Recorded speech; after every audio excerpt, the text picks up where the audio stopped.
Vikings making a handful of roster moves prior to the game tomorrow against the Falcons.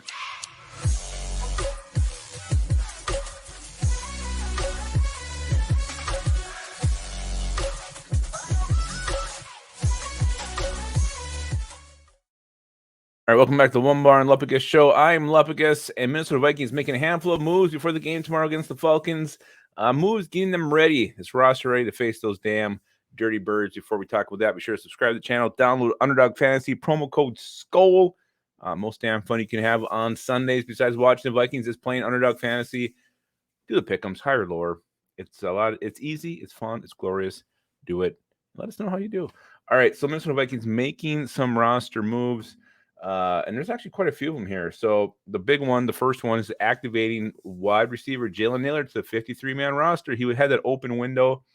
He returned from the PUP just last week, or the IR. Maybe it was the IR last week, and now he's activated to the 53-man roster. So Jalen Nailor, Jaron Hall, sounds like a daily connection to me.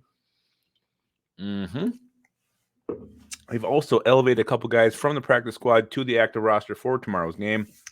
Those would be defensive lineman TJ Smith, getting some more meat up front.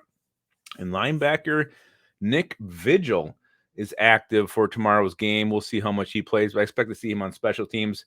Maybe injuries on defense, allow him to play some defensive snaps as well. But Nick Vigil, TJ Smith, both elevated to the active roster for tomorrow.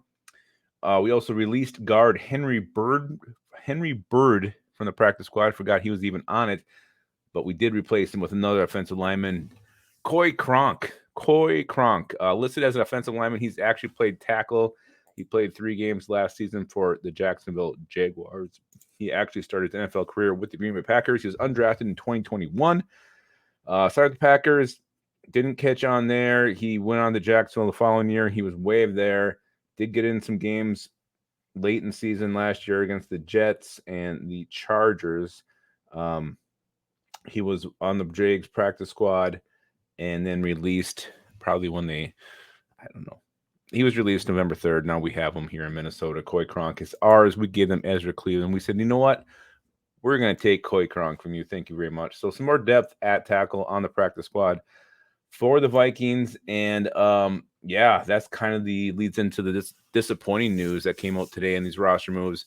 Christian Darrisaw has been downgraded to questionable, and Chris Reed with a foot has been ruled out. But Christian Darrisaw with a groin injury he hurt in practice this week, questionable. That sucks. You got a rookie quarterback. You like to have your starting left tackle who's super damn good, one of the best left tackles in the league, protecting him, making him comfortable. Now look at me, Dan Questenberry. Is he going to be starting tomorrow? Is that what we're going to see out there? Is it going to be Blake Brandel? I don't think so. It's going to be Q-Bear. I think he'll be out there if Darrisaw can't go. And that's not good. No Justin Jefferson, no Christian Darrisaw for rookie quarterback making his first start. It sounds horrifying. But you know what? Jaron Hall can rise above. He can overcome.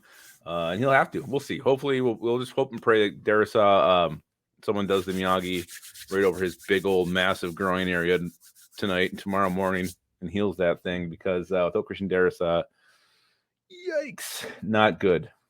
But that's it. So the Vikings making a bunch of roster moves today. Again, I think the biggest impacts will be Jalen Nailor showing up, and obviously Coy Cronk to the practice squad. No, hopefully Christian Darrisaw's groin's okay. All right, guys, let me know what you think about Christian Darrisaw's groin and these moves the Vikings made. And also remember, keep your skull in your hole.